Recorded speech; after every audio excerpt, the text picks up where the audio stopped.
Gusto niyo ba yun? Handahan kayo. Prayer, gusto niyo meron yung tao. Siguro next time, prophetic dance naman. Pwede ba pray? Gusto niyo namin gagawin ganun. Ayan. Okay, hallelujah. Who's ready to encounter the glory of God today? Okay, before I start the message, meron lang po akong isi-share na picture. Sige po. Next slide. Yan. Okay. This picture is from Glory Encounter 2016. Yan. That's me and my wife, Adi. Ayan. Pasensya na lang po sa madadamay na makikita yung mga picture nila. Ayan. Sino nga yung MC doon sa baba? Si PR?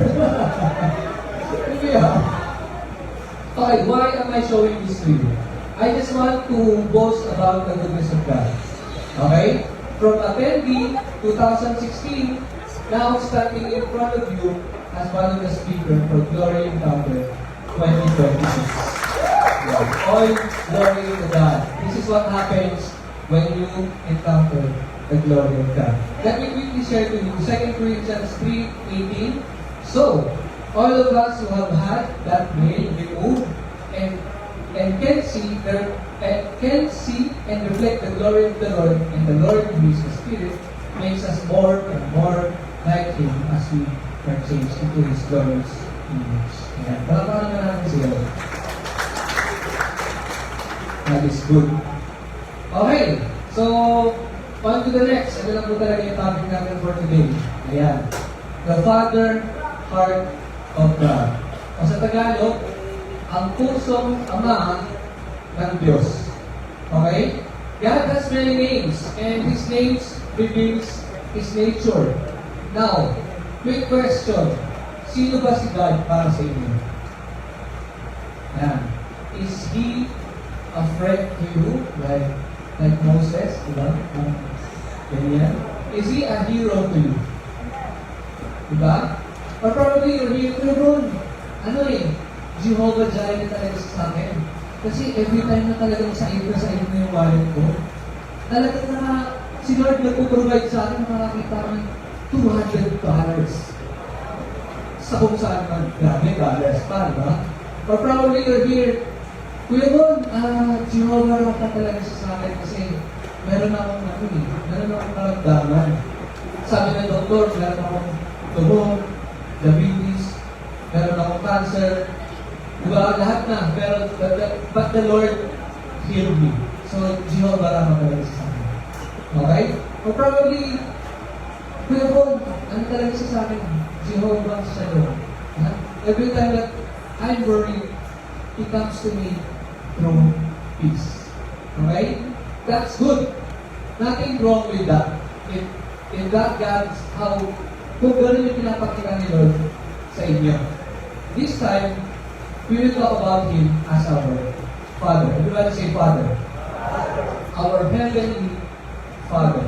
And, of course, we will talk about His heart for all of us. Okay? So, i-define muna natin kung ano yung Father. A father generally means a male parent. Okay? Sino ba mga father dito? Taas na kamay. Yan. Mga father yan. Okay? Mga male, taas na mother. Okay. Let's establish first what the Bible says about God as a father. Okay, next slide. Deuteronomy 32:6. By the way, ito nga pala yung first mention of the Father in the Bible. Yung God the Father. Pero sa Genesis, mention ng Father, pero human Father yung tutuloy. Okay? So let's read the passage. Is this way you repay the Lord, you foolish and unwise people? Sabi, sakit no? Foolish na, unwise pa. Is He not your Father, your Creator, who made you and formed you? Okay? Now notice here, sabi dito, is He not your Father, your Creator? Nakadikit yung Father doon sa Creator. Okay? So si Father God, ang Ama natin sa langit, ultimately is our Creator. Alright? All-powerful, sovereign, who brought the universe into existence. It is basic in the Christian theology. Kasi Father, siyempre ito natin. Amen? Remember in Genesis 1? Diba? Let's make man in our image. Diba? Yun yun eh. Sino dito naniniwala pa galing tayo sa evolution? Tignan mo yung mata mo, mukha bang Homo sapiens? Or mukhang Homo erectus? Medyo nag-evolve ng konti. Hindi naman. So si Father God is the creator of all things. He is not an impersonal force, but a loving, personable being who acts as our Father. But now, tingnan nyo rin itong katabi niyo. Sabihin niyo, what a beautiful relationship. Okay, establish natin. Number 1, di ba? Father, Creator. Creator siya. Next slide. Matthew 5:48. Basahin natin. Be perfect, therefore, as your Heavenly Father is perfect. Diba? So besides being Creator, He is our Heavenly Father who is perfect. Right? He is entirely without fault, without defect, flawless, diba? Pure, absolute, blameless. Lahat na. Okay? Maybe you're here ba pagkakakilala mo kay Father God? Diba? Pero tayong tingin natin, malayo na sa Ama. Hindi ko kasi nararamdaman, is far away. Diba? Pagkakapit, sabi siya, your Father is perfect. Okay? Malina na sinabi ng Bible. Hindi siya not accountable. Amen ba doon? So, okay na. Creator and a perfect Father. Okay? Next slide. Psalms 136:1. Sabi dyan, give thanks to the Lord, for He is good. His love endures forever. Sabi dyan, He is good. He's not a bad Father, but He is good. And His love endures forever. Siya ay mabuti, at ang pagmamahal niya ay walang hanggan.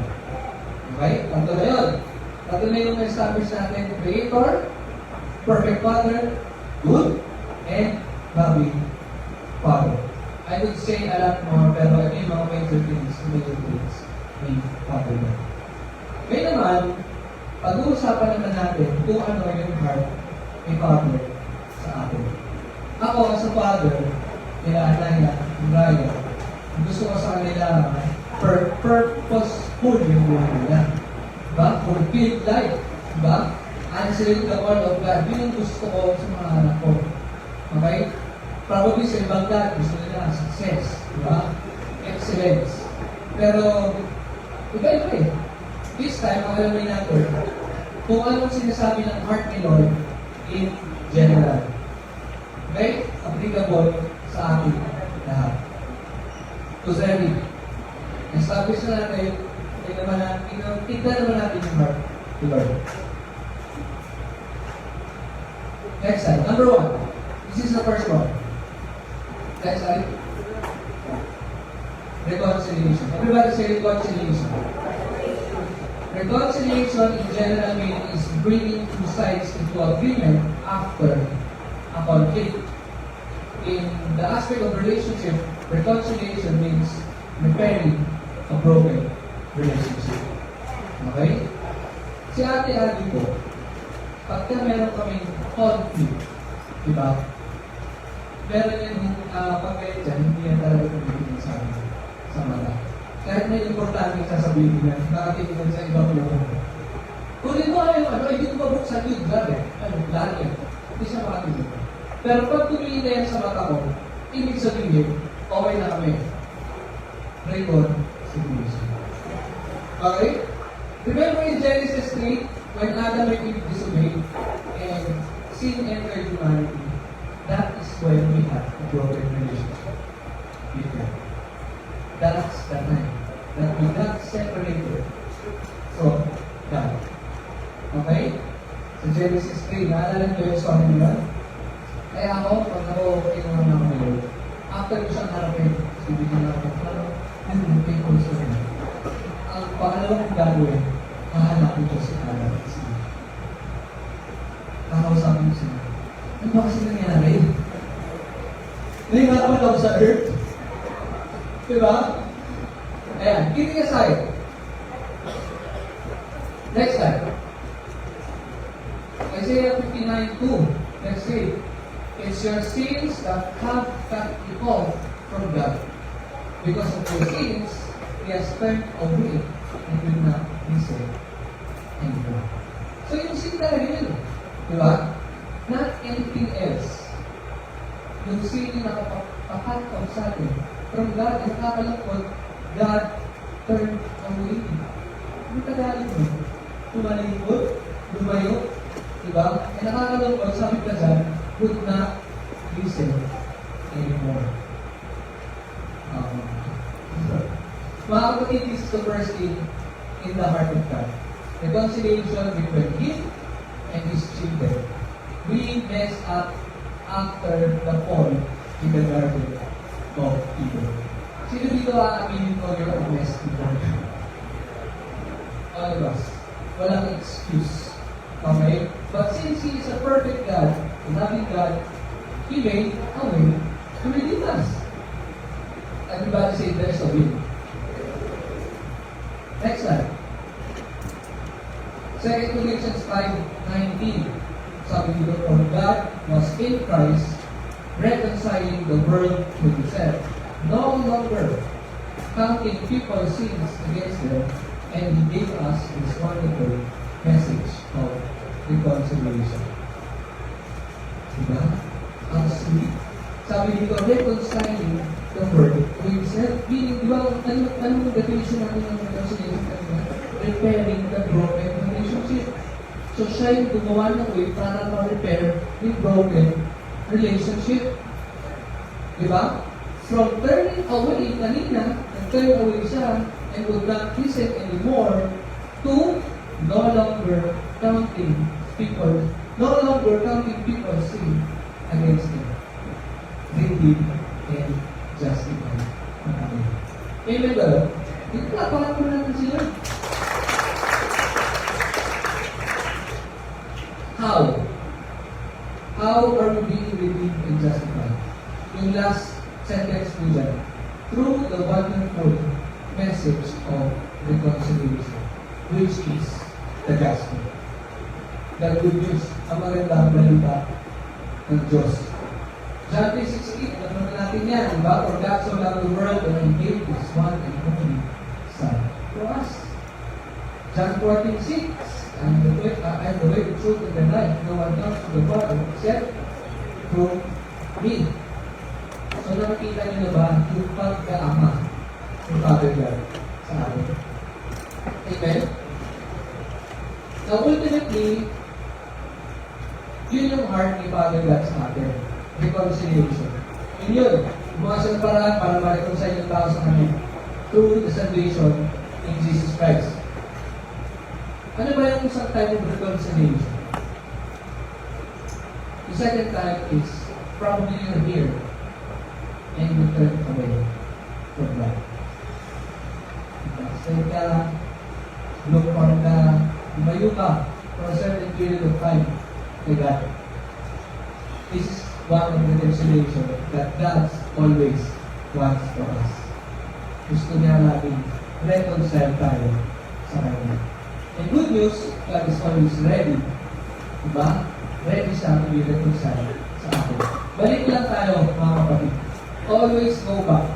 If there's time na parang napalayo mo kay Lord, for some reason, always go back. Diba? There's no now, condemnation, and trust. Amen? So, that's the first thing in the heart of God. Reconciliation muna. Okay? Next slide. The second thing is restoration. Everybody say restoration. Restoration means bringing something back to its original condition, state, or function after it has been damaged, changed, or lost. Example, yung sasakyan ko po, sa kit kayo. Sira-sira na yung mga pintura, at yung mga loob, hindi na siya maayos. And I'm still praying for a new car. If I want to, if I'm going to restore it, kailangan ko yung balik sa original state, kapag pintura, probably na makina, diba? Tapos yung loob, pagkiturahan natin yung mga aktumas dyan. So that's how restoration. Ganun yung pag-restore. Okay? Now, we will read the story kung ano yung pinaka-great story ng restoration ng Lord. Sige, next one. Alam niyo na itong story na ito. The story of the prodigal son. Sino ba alam ito? Lagi yan. Okay? Luke 15:17-24. When he finally came to his senses, he said to himself at home, even the hired servants have food enough to spare, and here I am dying of hunger. So nung nagising na siya sa ulirat, ba't ako nagugutom? Pero yung mga servants natin may pagkain. So I will go home to the father. So nag-decide siya, uuwi ako sa bahay. Okay? At sasabihin ko, sabi niya, and say, Father, I have sinned against both heaven and you. Next slide. And I am no longer worthy of being called your son. Please take me on as a hired servant. So he returned home to his father, and while he was still a long way off, siguro, kahit yung lupay ni father, no? Long way off. His father saw him coming, filled with love and compassion. He ran to his son, embraced him, and kissed him. Now, this is reconciliation. Nag-reconcile sila. Diba? A broken relationship got repaired. No hesitation. Pagdating na sa anak ko, sinabi niya ba naman, yan ba yung anak kong kapalasan? Hindi niya naman sinabi yun eh. Diba? Hindi rin siya galit. Ba't ka nandito? Diba? Mga gano'n. Pero hindi. Filled with love and compassion, he ran to his son. Embrace and kiss him. So ito si Father that's happening. Next slide. His son said to him, Father, I have sinned against both heaven and you, and I am no longer worthy of being called your son. But his father said to the servants, Quick, bring the finest robe in the house and put it on him, and a ring for his finger and sandals for his feet. The father did not even pay attention dun sa sinabi niya. Napansin ba yun? Sabi niya, Father, hindi na ako worthy. Sabi niya, quick, bilisan niyo. Bring the finest robe in the house and put it on him. So alam naman natin yung finest robe, no? It symbolized a restoration as a son, not as a brother. Yung ring, a signet ring, represented the family, authority, and identity. So fully reinstated na siya as a rightful heir. Right? And yung sandals naman represents as a restored status because dati yung mga servants and slaves nakayama. Pero binigyan siya ng sandals kasi restored na siya as a son. Now that's restoration. What's restoration? Lahat tayo gusto yan. Next slide. Ayan, ito na yung last verse. And fill the cup we have been fattening. We must celebrate with a feast. For this son of mine was dead and has now returned to life. He was lost, and now he is found. So the party began. Nag-party pa si Father. Nagpa-party pa si Father dyan, di ba? So if you are here today and you're saying, yan yung kailangan mo today. Alam ko reconcile na ako eh. Alam ko, meron na akong salvation. Good news, God is always willing to restore us. God is a God of restoration, walang bagay na sila na hindi niya kayang ayusin. Amen? Remember, He is a perfect Father, good, and a loving Father. Quick testimony. Ako po, nung wala pa ako sa Panginoon, ako po ay isang womanizer. Ayan. So, girlfriend, tapos may isang ngayon para networking, may isang dito, girlfriend, babe love, mahal. Ayan, yan po yung buhay na dati. Diba? Minsan may nag-iisa ko para hindi ako mahuli. I was a brawler. Ano po yung brawler? Lagi na sa brawl. Talagang ang daming bingit sa kamatayan ko, kunti-kunti ka na. I can show you some scars na talagang nakita ko sa lupa ng Panginoon. Kasi yung hindi, pick up. That's how ako din. I was an addict too. Diba? Addict din ako. Dami kong matikman ng mga kung ano dyan. Ayan. But now, I am restored. Hallelujah. Diba? I am restored and I'm going through a lifetime of sanctification. Amen? Sige, para natin sila. Okay. Wait, hindi ako.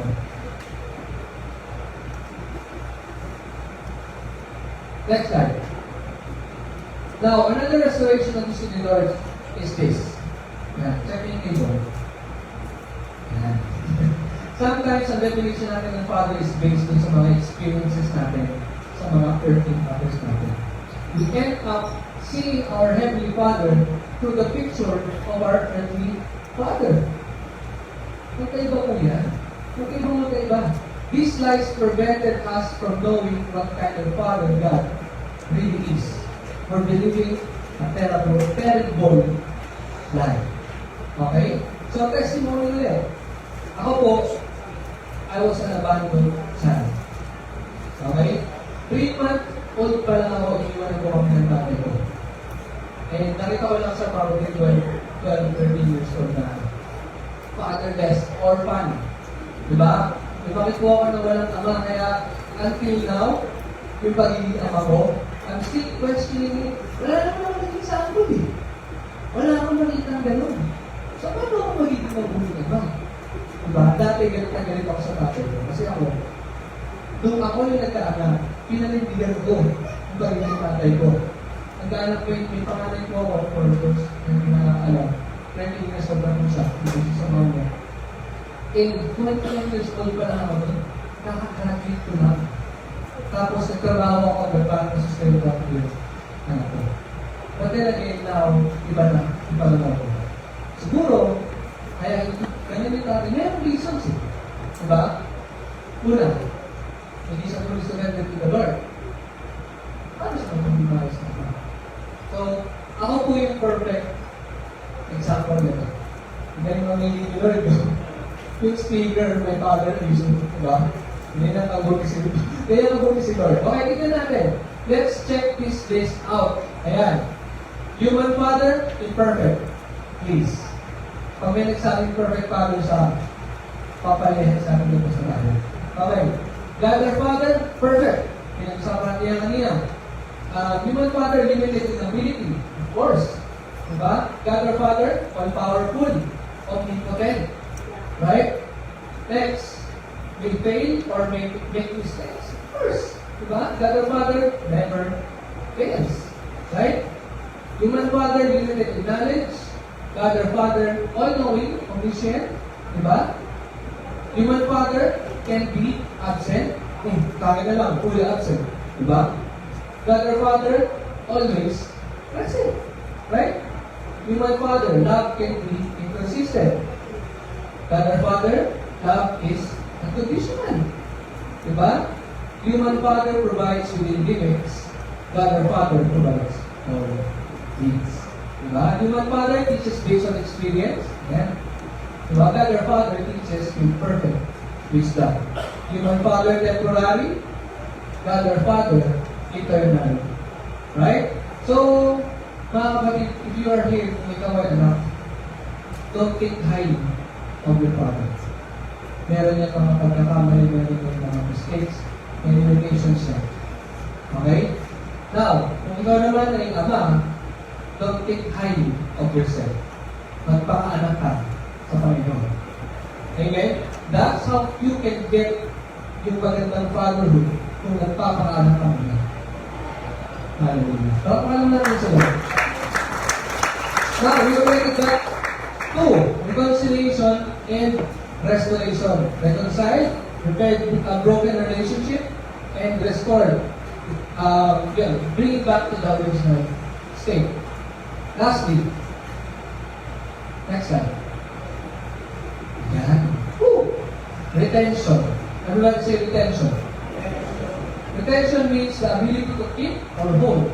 Retention also means keeping something instead of losing it. Keeping something instead of losing it. After we got reconciled to God, restored, God wants to retain you for Him until He comes back. God is Lord. God is si Lord. Sabi, God is Lord. Diba? I-reconcile tayo, i-restore tayo, pero anak, I want to retain you. I want to retain you. Hindi pa natatapos kung I want to retain you. Who wants to be retained by God? Amen. Next slide. 2 Timothy 1:12. Let's read. That is why I am suffering here in prison, but I am not ashamed of it. For I know the one in whom I trust, and I am sure that He is able to guard what I will entrust to Him until the end of His return.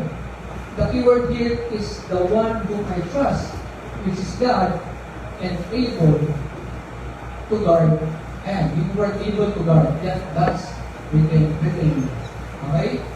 This is what I'm always praying. Sa mga prayer namin ng Lord of the Lord. Yes, Lord, reconcile. Yes, Lord, restore. And walking things of faith. Thank you, Lord. Pero Lord, please, i-preserve niyo po ako. I-preserve niyo po ang family ko. I-preserve niyo po ang mga loved ones ko. Until the end of time. Mga kapatid, hindi tayo mag-touch sa Lord. Okay? Ang dami ng news, yung mga nauna, wala na kay Lord. Marami na nag-fall away when we don't want that. Sino gusto fall away? Meron. Okay, let's humble ourselves to God. Lord, tulungan mo kami and ipusal mo kami. Hallelujah. Okay, next slide. 1 Corinthians 1:8. He will keep you strong to the end, so that you will be free from all blame on the day when our Lord Jesus Christ returns. Okay? So yung people dyan, keep us strong to the end. Can you say, please, Lord, keep us strong to the end. In Jesus' name. Amen. So last verse. Jude 1:24.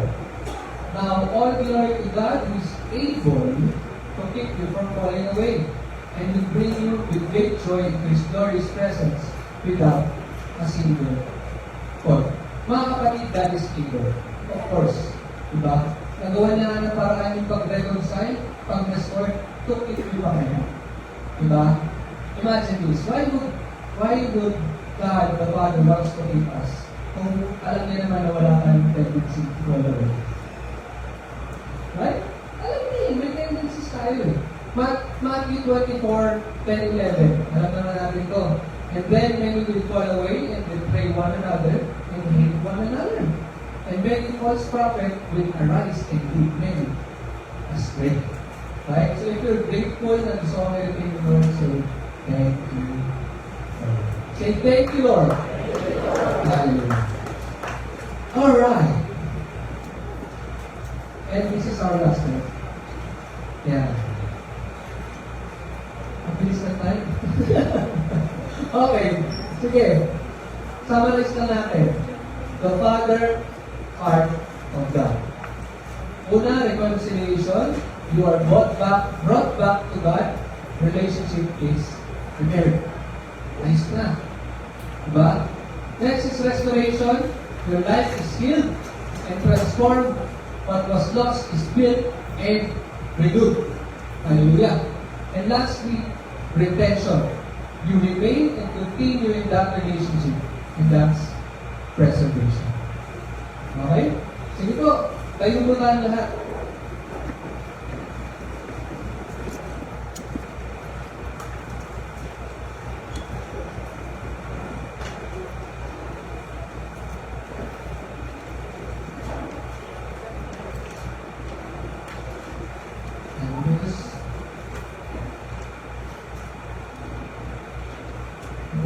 dito tayo.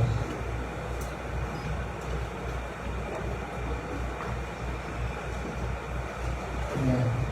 Sige. Let's bow our heads.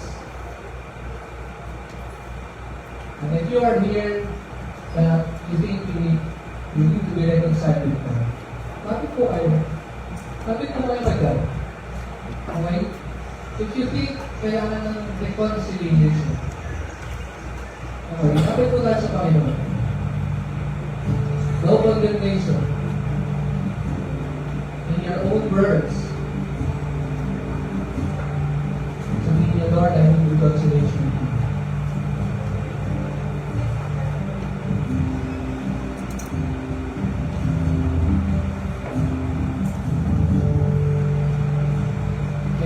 Here, marami pang sira sa mga part ng buhay ng relationship, sa family, diba?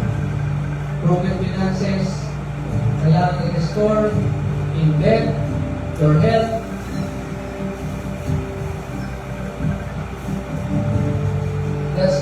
Let's ask God for restoration. Sabihin niyo po yan, anak po kayo. Sabihin niyo yan dun sa perfect Father natin. You tell it to God, Lord, restore my body. Restore my head, Lord, please. I need restoration.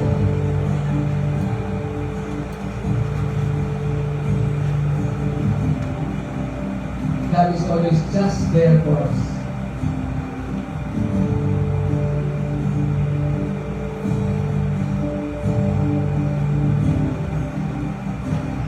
Say it, name it, with your own words.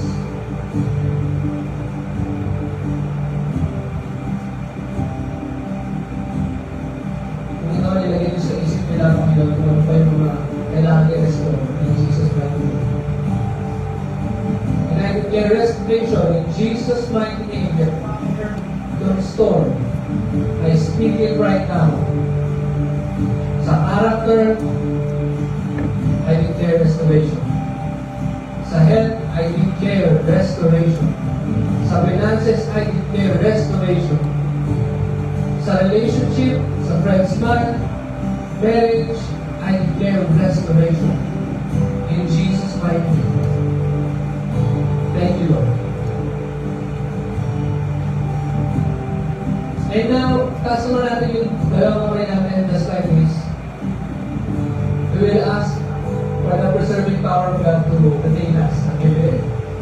Sige, Father in heaven, we thank you, Lord, for the reconciliation. Panginoon, salamat you made a way for us to be redeemed and justified. Lord, thank you for your heart. Yan ang laman ng puso mo, Panginoon, to be reconciled to your children. And Lord, hindi ka natapos doon. Salamat po for the restoration. Salamat po for the continuous restoration, Panginoon. Ikaw ang Ama na kaya mong ayusin ang lahat. And right now, Lord, we humble ourselves, Panginoon. Through your preserving power, Panginoon, retain us, Lord God. Thank you for your protection, Lord God, until the end of time. We don't want to fall away, Panginoon. We don't want to be led astray, Lord. Keep us from any type of deception, Lord God.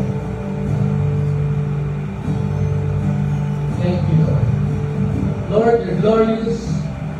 We give you back all the highest praise and honor, Lord God. It's all yours. In Jesus' name. Amen. Sige, pagkakas, Lord. Sige na pagkakas. Hallelujah.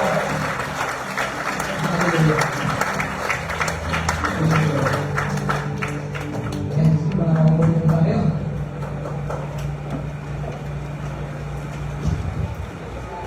Alright, that's the first session, the Father Heart of God. And on to the next, may I call on the next speaker, Brother Louis.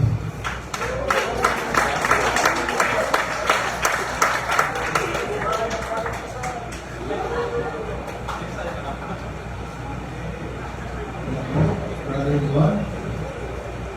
Good morning. Good morning. Bali mo natin mo. Good morning.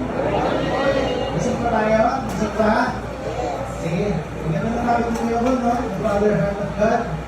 So, ngayon, dito naman tayo sa next topic natin. Pakiflash naman po yung aking presentation, please. Yan. Ang topic po natin after the Father, Heart of God is sin and repentance. Ngayon, ito pong ginagawa natin sa Blood Encounter ay tinatawag na progressive learning. Sabi mo sa katabi mo, progressive learning.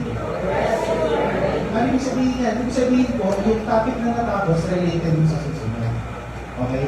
So, huwag po tayo matutulog, ha? Kailangan natin yung tayo kasi marami tayo matututunan. So, sin and repentance. Tanong, sino sa inyo dito ang may kakilalang sinner? Taas ang kamay.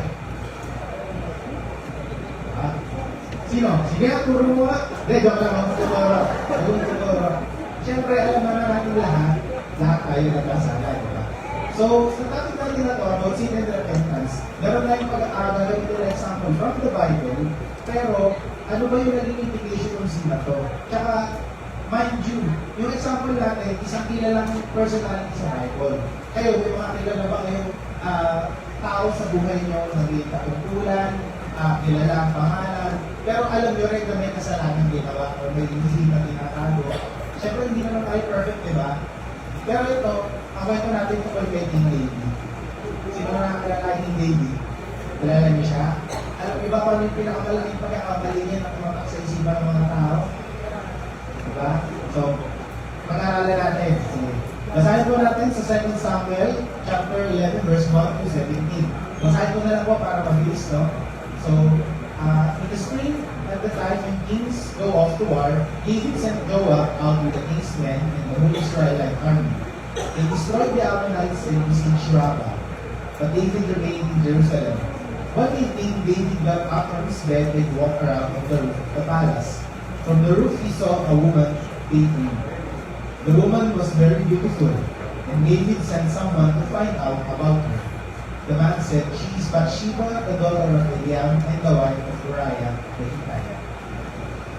Then David sent messengers to get her. She came to him, and he slept with her. Now she was purifying herself from her monthly uncleanness. Then she went back home. The woman conceived and sent word to David, saying, "I am pregnant." So David sent this word to Joab, "Send me Uriah the Hittite," and Joab sent him to David. When Uriah came to him, David asked him how Joab was, how the soldiers were, and how the war was going. Then David said to Uriah, "Go down to your house and wash your feet." So Uriah left the palace, and a gift from the king was sent to him. But Uriah slept at the entrance to the palace with all his master's servants and did not go down to his house. David was told, Uriah did not go home. So he asked Uriah, "Haven't you just come from a military campaign? Why didn't you go home?" So inuusig ni David ngayon. Sabi, Uriah said to David, "The ark and Israel and Judah are staying in tents, and my commander Joab and my lord's men are camped in the open country. How could I go to my house to eat and drink and make love to my wife? As surely as you live, I will not do such a thing." Pero, yun. Then David said to him, "Stay here one more day, and tomorrow I will send you back." So Uriah remained in Jerusalem the day and the next. At David's invitation, he ate and drank with him, and David made him drunk. But in the evening, Uriah went out to sleep on his mat among his master's servants. He did not go home. In the morning, David wrote a letter to Joab and sent it to Uriah. And in it he wrote, "Put Uriah out in front where the fighting is fiercest. Then withdraw from him so he will be struck down and die." So while Joab had the city under siege, he put Uriah at a place where he knew the strongest defenders were. When the men of the city came out and fought against Joab, some of the men in David's army fell. Moreover, Uriah the Hittite died. So, kumain natin ng konti. Ano ang ginawa ni David? Siya po ay may nakitang magandang babae. Diba? Nagustuhan niya. Hari siya. Ano ginawa niya? Sino yung babae niya yun? Anong pangalan niya? Paki-report sa akin. Tawagin mo siya. Bakit ginawa ni David yun? Siyempre, baka sabihin nyo, nabulungan kasi ng maaway eh. Might be, oo. Pero naniniwala ko kayo na hindi doon nagsimula yung pagkakamali na yun ni David. lahat tayo dito, hindi tayo nagsimula sa isang malaking kasalanan. Most of the time, nagsisimula sa maliit. Yung maliliit na yun, iniingatan natin na hindi makita, hindi ma-expose. Tapos, minsan inaalagaan ka natin kasi ayaw natin makita ng mga tao natin kasalanan ako eh. Diba? Kailangan higit lang ito. Eh, yung inaalagaan mo na yan, eventually, mag-i-evolve yan. Diba? Hindi magsisimula ang mga tao sa malaking kasalanan kung alam nila na malaki yung consequences nito. Diba? Yung mga nakaupo sa government, maraming sinasabi doon. Marami yan, mga parakot. Nakuha yung mga ng bayan. Bakit? Nung bata ba sila? Saan nagsimula yan? Sumilip sa tindahan, binubog sa kanila. Di ba nila binabalik sa nanay nila? Could be. Diba? Pwede yun. Nagsisimula sa maliit, and then eventually lumalaki. Ganun yung nangyari dito. Pero gusto kong bigyan ng emphasis, ano yung kasalanan ni David? Ano yung ginawa niya para takpan? And then, ano yung naging pinahinaan? Kung bakit lumala yung kanyang kasalanan? Diba? Nakakasunod? Okay. Next slide please. The roots of David's sin. Ito po yun. No? Sin is never an isolated affair. Tandaan po yan. It always leads to other sin. But invariably, there are roots to why we do what we do. Okay. Sinabi ko kanina, di ba? Hindi nagsisimula sa maliit na kasalanan. Sa malaking kasalanan agad. Nagsisimula tayo sa maliliit. Yung maliliit na to, nag-snowball yan. Unti-unti yan, lumalaki. Hindi kaagad malaki ang kasalanan na ginagawa. Pero, kung may nagawa kang malaking kasalanan, more or less, may pinanggalingan yan. Pero hindi na-address sa buhay mo, kaya nag-lead sa ganyang kalaki. So, sa nangyari kay David, hindi naman siya agad nagkasala na nagkagusto siya sa ibang babae kahit pinasawa na siya. Nagsimula yan sa tatlong to. Arrogance, abuse of power and position, and then laziness or idleness. Arrogance, bakit? Diba bago itong story na to, alam naman natin marami nang naipanalaban si David, mga gera para sa Israel. So, ano ginawa niya nung time na yun? Sabi sa start ng story natin, hindi siya sumama sa gera. Ano yun? Arrogante siya. Bakit? Kahit naman wala akong nanalo ng Israel. Inuruwang mo na yan sila. Alam na nilang gagawin. Diba? Malakas ang army ng Israel. Kaya na nila yan. Hindi nila ako kailangan doon. Mananalo kami kahit anong nangyari. Abuse of power and position. Ano sabi niya? Hari ako. Inatipuhan ako. Sabihin niyo sa akin, sino siya? Padalayin siya sa kwarto. Tama ba yun? Tama ba na kapag nasa posisyon ka, pwede mong gawin lahat ng gusto mo? Pwede. Pwede mong gawin, pero hindi at kaya mong gawin ay dapat ginagawa. Diba? You should be the one responsible for your own power and position and your influence sa mga nasasakupan mo. And ito ang pinakamalupit, laziness or idleness. Hindi siya sumama sa laban. Hindi siya sumama sa laban, naglalakad siya dun sa baginahan niya, nakita niya si Bathsheba. Ano? Sino sa atin ang baby sa pagiging angel? Walang ginagawa sa bahay. Upo lang, cellphone, scroll, kakascroll mo, anong nakikita mo? Kakascroll mo, tawa-tawa ka, mamaya tahimik ka na. Tapos magulong ka sa kwarto. Bakit? Bakit? Wala namang ginagawa eh. Kasi David ito lang ginawa eh. Ano nangyari kay David? Logtok sa kasalanan. Ano? Kailangan ba kung yung Louis, busy kami palagi? Hindi naman. Pero ito kasi yun. Yung idleness na yan, hindi ka naging productive para kay Lord, yan yung puso ng kaaway. May entry point eh. Ay, hindi ka pala busy ah. Ibuluhan kita. Buksan mo nga itong application na to kasi hindi ka dinili. Punta ka sa website na to kasi alam ko, hindi ka naman busy eh. Diba? Ang daling mabulungan kapag wala tayong ginagawa. Ang daling mabulungan kapag alam natin yung oras natin, hindi natin nilalaan para kay diba? Siyempre, minsan ano pa tayo, hey, nagpurang ko na yan, nagbago na ako eh. Nagbago na nga ba? Bakit idol ka pa rin? Bakit binibigyan mo ng entry point ng kalaban? Si David nagkaroon ng entry point. Si David, the man after God's own heart na yan. Tayo pa kaya? Kaya natin yun. Diba? Next slide. Ito pa Nakabay ba doon? The root of David's sin. Ito po yung ibang mga naging kasalanan na hindi lang naman nagsimula din sa adultery. Diba? May murder, may violence, may adultery, may deception. Grabe yung deception. Nakita niyo doon sa story, diba? Ang sabi niya, Raya, uwi ka.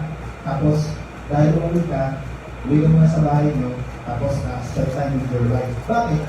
Kasi para mapagtakpan yung naging kasalanan niya na yung nangyari sa kanila, lubis niya si Bathsheba, pagtatakpan ko yun, uwi ko yung asawa niya, yung nangyari sa kanila, hindi naman nalalaman na ako yun. Diba? Bakit? Abuse of power na naman. Wala mo sasabi dahil ako ang nangyari, ikaw ang pili mo lahat. Wala mga naalam. Diba? Ngayon, hindi na tuloy yun, yung deception niya. Tawag niya yun sa murder. Ganito na lang. Kumarin na lang, umamakay sa gera si Uriah. Nangyari ba yan? Nagkatotoo ba? Magaling si David. Si David magaling. Magaling yung kaaway kasi ginamit si David. Diba? Pero, syempre, mas magaling si Lord. Kasi hindi naman papayag si Lord na bilang katatapos yung story natin. Ito po, yung mga consequences ng naging kasalanan ni David. No? Next slide, please. Number 1, violence. May kita siya sa next chapter. 2 Samuel 12:10. Now therefore, the sword will never depart from your house because you despised me and took the Lord of Uriah the Hittite to be your own. Isa na sa mga sinabi ni Lord kay David. Diba? Magkakaroon ng violence sa kanyang image. The sword will never depart from your house. First, yung sinabi mo first, this is what the Lord says, out of your own household, I am going to bring calamity on you. Sinabi sa kanya. Sinabi ni Lord yan sa kanya. Ano ba? Public shame. Before your very eyes, I will take your wives and give them to one who is close to you. And you will sleep with your wives in broad daylight. Maganda ba yung naging balik ni David? Diba? Ito si Lord ang sabi nito, hindi yung asawa ni Bathsheba, hindi yung mga taong nakasakuha ni David. Si Lord ang nagsabi nito. Diba? Ang sakit. Minsan ka lang nagkamali, pero yung balik sa iyo, Lord. Grabe. Ano pa? Finances. And if all these have been polluted, I will have given you even more. Grabe yung ginagawa ng kalaban. Ito pa? Physical sickness. Kung sinulat ni David yung Psalm 32 verse 3, yung I kept silent, my bones wasted away through my groaning all day long. Ibig sabihin, nung tumanda na siya, nagkakaroon na siya ng sakit. Hindi ba, malakas siya. Isa na siya sa mga nagdidid ng war ng Israel, pero eventually, nagkasakit din siya. Tapos, death. Sabi sa 2 Samuel 12, 13-14, then David said to Nathan, I have sinned against the Lord. Nathan replied, the Lord has taken away your sin. You are not going to die. But because by doing this you have shown honor contempt for the Lord, the son born to you will die. Ano nangyari nun?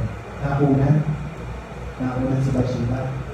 Diba? Isa yun sa pinakamalungkot na naging moment ni David. Pero, ano ang ibig sabihin nito? Nakita niyo yung consequence? Ano yung ginawa ni David? Nagsimula na lang siya sa adultery, hindi mo alam natin. Pero pinakita natin, marami pa siya naging kasalanan that brought him to adultery. And after that, diba? Isang kasalanan lang, pero yung consequences, grabe yung binigay ni Lord. At ito pa, yung pinakahuli, death. Next slide. Death is the ultimate consequence ng kasalanan natin. Sabi sa Romans 6:23, for the wages of sin is death. Ang kabayaran ng kasalanan ay kamatayan. Diba? Ano natin ito? Isa po sa mga memory verses natin. Lalo na kapag tayo ay nag-evangelize. Pero bakit? Bakit po kamatayan? Sabi rin sa consequences kanina eh. Isa siya sa pinakamalaking parusa na kaya ibigay ng Lord. Bakit? Kasi kapag namatay ka na, tapos wala ka sa piling ni Lord, saan ka mapupunta? Saan tayo mapupunta? Sa hell. Diba? Sino gusto mapunta sa hell?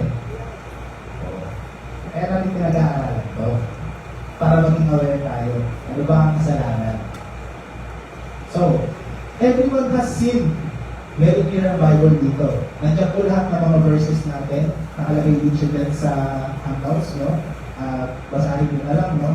Pero ito po, ilan lang sa mga nakalista na nagsasabi na walang excepted. Yung katabi mo, sa kaliwa, sa kanan, sa likod, pati pagkakapon ng salamin, yan, mga nagkasala na yan.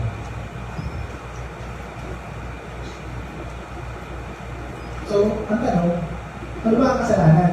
Kanina pa pinag-usapan, hindi pa lagi nililifine. Next slide. Sin comes from the Greek word hamartia, which means to miss the mark.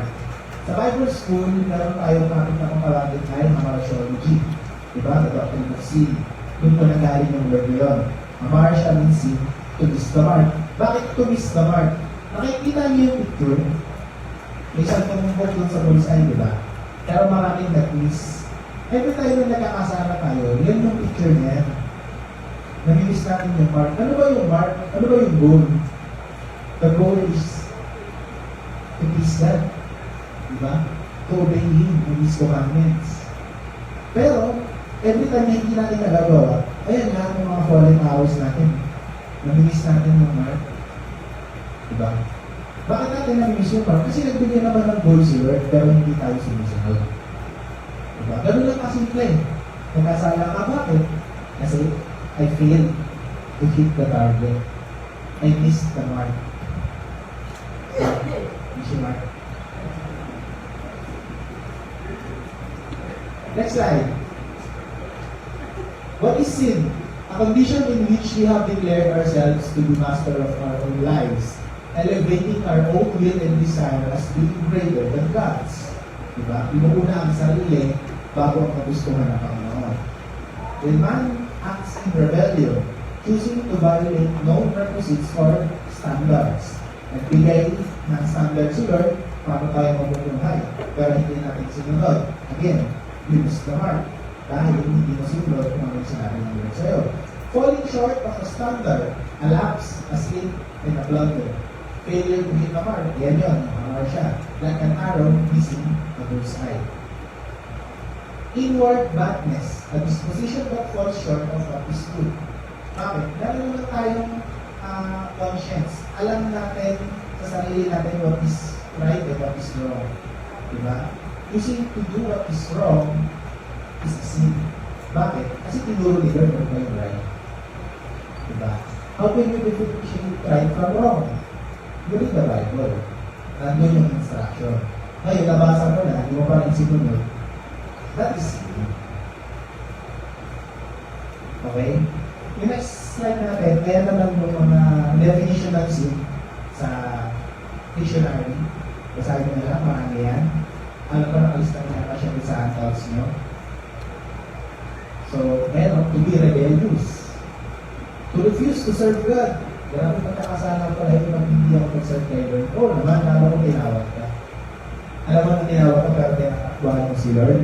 Ay, makakatalang na usapan dito Lord yan. To be unjust or to refuse to do right. Diba? Meron tayong understanding na right and wrong. So, ang tanong, why do we sin? Diba? Saan ba nanggaling ng kasalanan? Paano siya nakapasok? Ako, ginamit na hindi kaya ba nilin eh. Sin originates in the Garden of Eden. Diba? God's original intent was that man would have relationship with Him. The very reason kung bakit pinray tayo ni Lord. Magkaroon ng relationship sa Kanya. Pero, binigyan din tayo ng free will ni Lord. Diba? Bakit? Ba't kailangan may free will? Kasi hindi maka-establish ng relationship kung magiging robot tayo.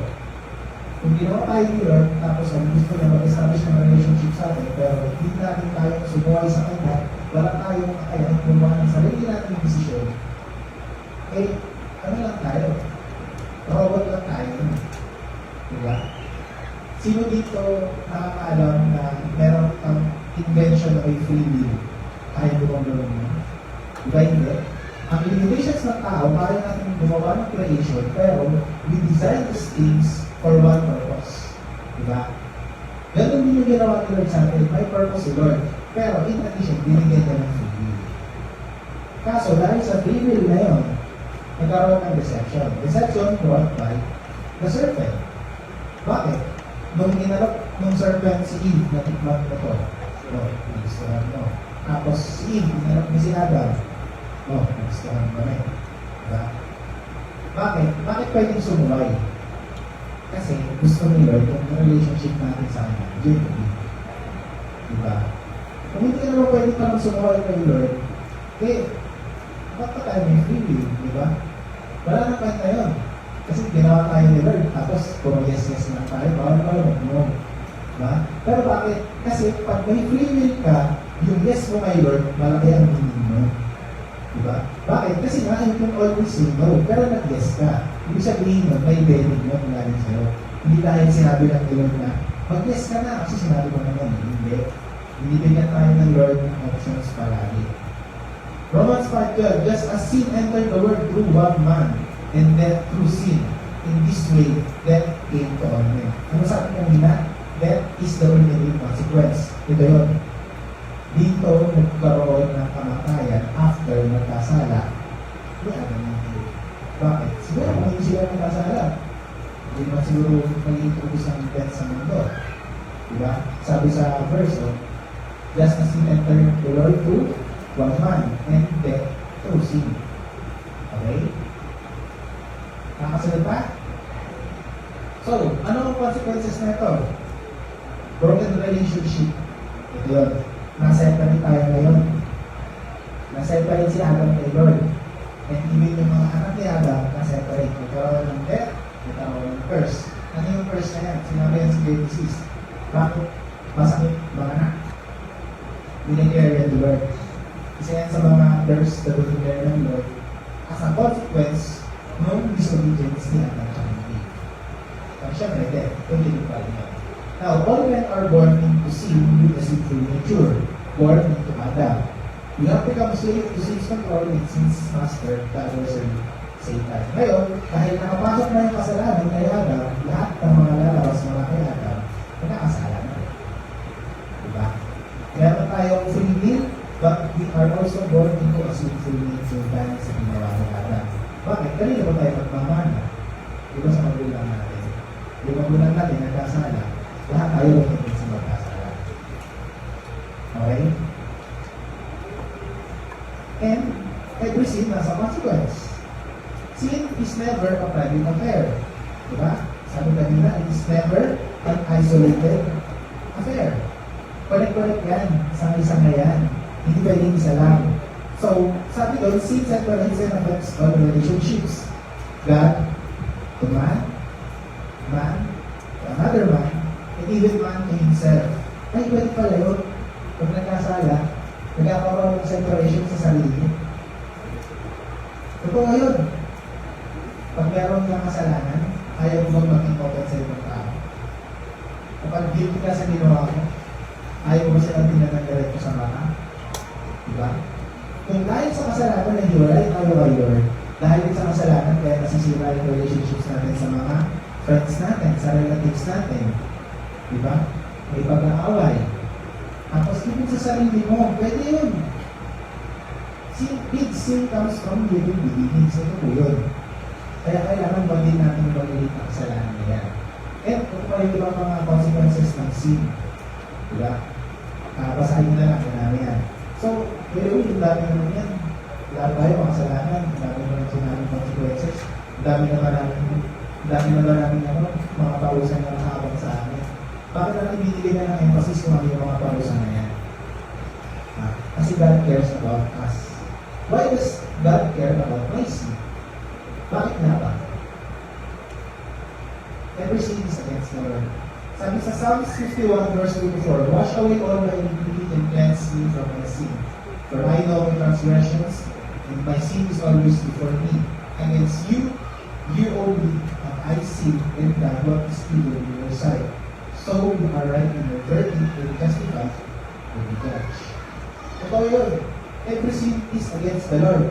Pag nagkasala ka sa kapwa mo, hindi ka lang naman nagkasala sa kapwa mo. Nagkasala ka rin kay Lord. Bakit?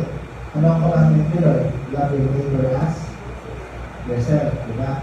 Kung nagkasala ka kay Lord, alam mo kay Lord. Pero kung nagkasala ka sa kapwa mo, kay Lord pa rin yun. Pag nagkasala ka sa sarili mo, against pa rin kay Lord yun. Bakit? Kasi hindi mo minahan ang sarili mo. Diba? Kaya natin sinasabi na isa lang ako suicide. Diba? Kasi hindi na hinihingaran ng sarili mo. Actually, invest na nga yung suicide. Kahit sa health na lang. Kung sa tingin mo, nagiging ka ng healthy lifestyle, pwede mo ba natutuwa sa Lord? Diba? That is sinning against God. Bakit? Ang request ng Lord is mahalin mo siya, mahalin mo yung kapwa mo, kaya na pagmamahal mo sa sarili mo. Ano? Mukha bang pinamahal mo sa sarili mo kapag nagkakaroon ka ng sama-sama sakit dahil sa lifestyle mo? First mo yun, diba? Hindi na tayo ng free will. Pero, anong ginagawa natin? We are missing the mark. And sin will always be revealed. Numbers 32 verse 22, make sure that your sin will find you out. Bakit? Nung nireveal yung sin ni David, si Prophet Nathan ang nagsabi nun. Walang pinagsabihan si David tungkol yun sa pinalak niya, sa ginawa niya, pero nireveal ng Lord kay Prophet Nathan. And si Nathan, siya ngayon ang nag-reveal kay David. Diba? Sinabi niya, what have you done? Diba? Yung nalaman niya, bakit mo ginawa yung bagay na yun? Ngayon, si David, nagulat. Kasi, alam niya, wala siyang pinagsabihan, pero nung nalaman ng propeta, kanino galing niya? Kay Lord. Diba? Si Lord lang naman pwede magbigay ng mga bagay na hindi alam ng mga tao. So, hindi mo pwede i-ignore ang kasalanan. Diba? Huwag mong antayin na gumamit ka si Lord ng ibang tao para magbibigay sa'yo yung kasalanan mo. Bakit? Kung sa sarili mo, hindi mo kayang nakapit para magbibigay ni Lord sa ibang tao. Namumultiply yung guilt. So sana, kaya natin humingi agad ng tawad kay Lord every time na nagkakasala tayo sa Kanya. Aminin natin sa sarili natin. And when we ask for forgiveness, dito naman papasok yung repentance. Ano ba ang repentance? Repentance comes from the Greek word metanoia, which means transformation of the mind. Diba? Other meaning for repent is to turn from sin and dedicate oneself to the amendment of one's life. To feel regret or contrition, to change one's mind, to cause to feel regret or contrition, to feel sorrow, regret, or contrition for. Ano ba ang repentance? Repentance is pagtalikod mula sa kasalanan. Iba yung ilamin mo yung kasalanan mo, iba yung humingi ka ng tawad sa kasalanan mo, pero ibang usapan mo kung sinabi mo, I have repented. Pag nag-repent ka, ibig sabihin mo, tatalikuran mo yung dating gawin mo. Kung dating ganito ka, ano ka na yun? You will never look back. Nung dumating si Jesus at siya ay nag-share ng gospel, ano ang sinasabi niya? Repent. Diba? Repent for the kingdom of God is at hand. Importante yung repentance na to. Pero syempre, paano ka mag-repent kung hindi mo i-acknowledge kung kasalanan ka? You need to know ano ang kasalanan na ginawa ko para mas magaling yung repentance. David had to make the choice to repent. So sa inyo po, ang mga nakikinig, make the decision for repentance. Psalms 32 verse 5, I acknowledge my sin to you, and my iniquity I have not hidden. I said, I will confess my transgressions to the Lord, and will forgive the iniquity of my sin. So, confess and repentance leads to complete the removal of sin. Next slide. Sila. Yan. Confession and repentance leads to complete removal of sin. There is no condemnation for those who are in Christ Jesus. So, pag nag-repent ka, matatanggal yung kasalanan mo. Sino dito kayo tumatanggal ng kasalanan? Walang may kaya sa atin nun. Kaya dapat, kay Lord tayo lalapit pag hindi tayo ng kasalanan. Cleanliness and absence of guilt.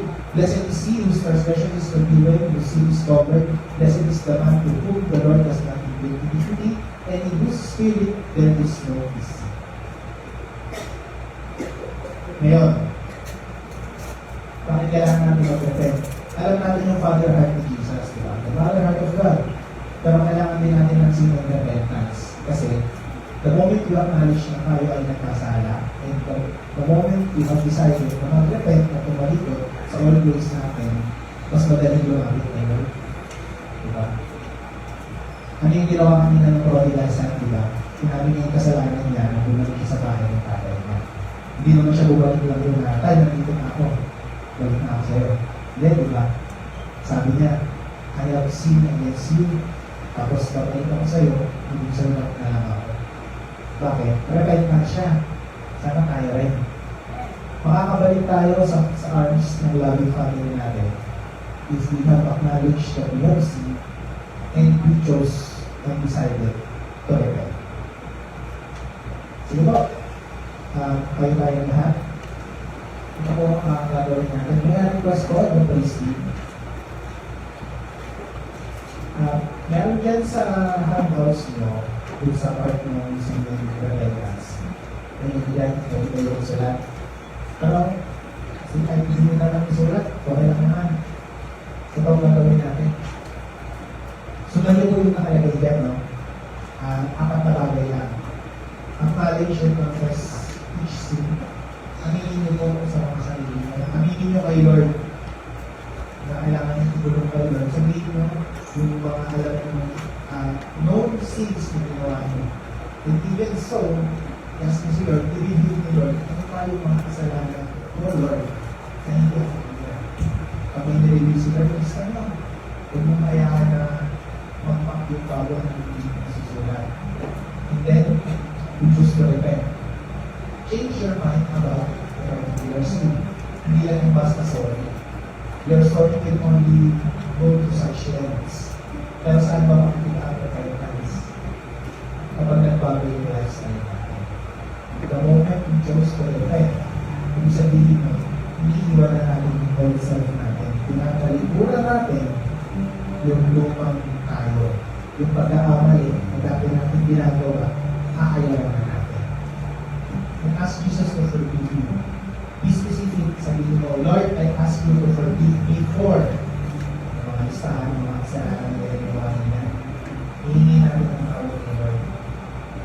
Just come to the presence of God. Alam naman natin si Lord na kayang magpamahan. Kayang tanggalin ni Lord yung sakit, diba? Yung guilt at tanggalin ni Lord. Hindi niya kayang gawin ng family mo, ng friends mo, kahit sa kanila ka mag-confess. Pero si Lord kaya niya yun. Diba? At always willing pagpatawad si Lord. Kasi sabi siya sa iyo, He wants you back to His arms. Hindi lang ko basta feel good. This is a decision to take na Lord, siguro ako yung araw na Lord na I will choose you over anything else. And also, we should always remember to forgive others. Kung magawa tayo matawanan ng Lord, sino ba tayo para hindi magpatawad? Bakit sa atin, hindi sa mga loob, na pinagpapatawad, nagpatawad daw, pero hindi makalimot, hindi mo ito yun. Pinatawad mo, pero hindi mo makalimutan. Bakit? Tinatawad mo ba yan? Gusto ko ba palang pinatawad? Pinatawad mo na yan, ulit mo na ngayon. Kasi kung hindi mo kayang magpatawad,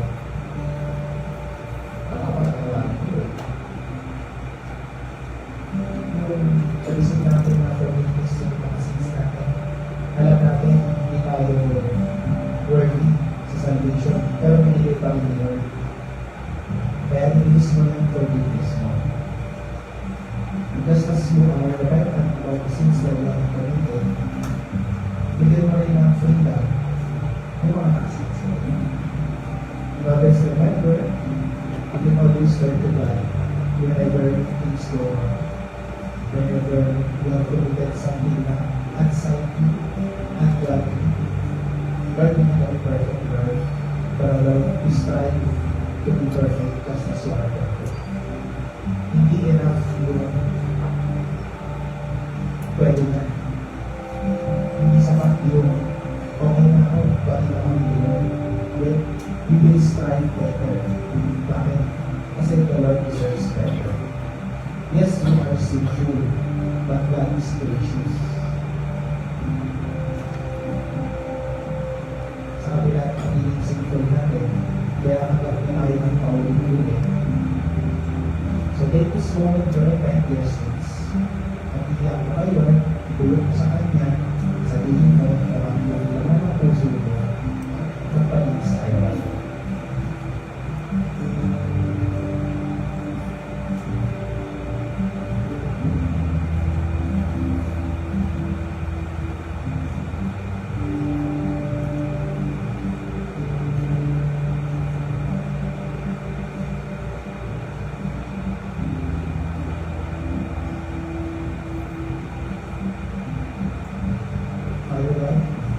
without being with our hearts. Now, Lord, we leave to you, Lord, the list of the sins that we have committed, Lord. We have sinned against you, O Lord, and we are thankful, Lord, that despite our sinful nature, Lord, you are always gracious to us, Lord. Your love is bigger than our sins. Your love is always bigger than our mistakes. And right now, Lord, we submit to your will. Lord, yung mga pagkakasalan namin, Lord, bigyan mo kami ng pag-contribute ng mga Lord. Pag-ulit mo kami, Lord, as we choose not to go back to our own ways.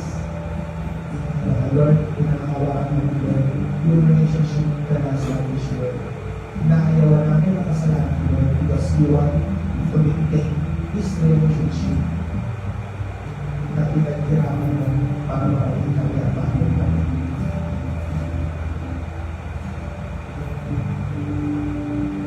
Thank you, Lord. Thank you for always being a good Father. Thank you for not introducing us to God sa kabila ng mga kasalanan namin, Lord. Salamat, Lord, dahil meron pa aming buhay at meron pa aming chance para magbago, Lord. Thank you, Lord. We ask this in the name of Jesus. Amen.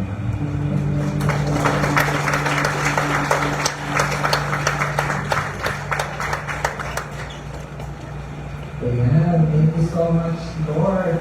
So, Okay, so before we proceed with our topics, are we learning something po? Amen. Ayan, so dalawang topics niya. Quick recap, ano yung first topic natin? the Father, heart of God, and then yung next topic natin was the sin and repentance. Yeah, so, Pray lahat tayo nakakapag-reflect sa each topic, and lahat tayo, we are learning something. Okay, so hindi tayo waiting natin makakausap ng araw na to, empty-handed. Alright, so for now, before we proceed with our next topic, okay, so magkakaroon tayo ng quick break, quick 15 minutes break po, bio break, you can, meron po tayo mga food outside, you can go on, bring mo na kayo ng food, and then quick break. Ayan, so, 15-minute break, so we will resume at exactly 10:15. Ayan, so 15 minutes yan. Alright, so yun, see you guys in 15 minutes.